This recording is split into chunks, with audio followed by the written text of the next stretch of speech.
ਮਿੱਟਾ ਸਿੱਟਾ ਹਰ ਸ਼ਹਿਰ ਨਿਬੜਦਾ ਜਾਂਦਾ ਹੈ ਕਿਉਂ ਉਸਤਾਦ ਜੀ ਅੱਜ ਆਇਆ ਮਿਰਜ਼ਾ ਬੰਬ ਕੱਢੀ ਖੜਾ ਭਾਈ ਡੰਡ ਲਾਈ ਸੀ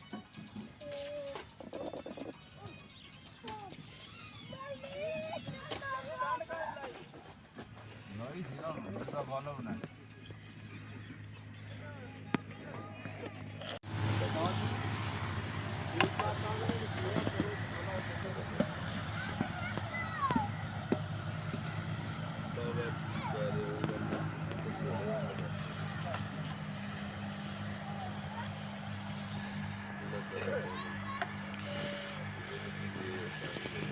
ਮੇਰੇ ਵਾਲਾ ਚੂਹਾ ਅੱਜ ਕਿੱਥੇ ਪਹੁੰਚਿਆ ਹੋਵੇਗਾ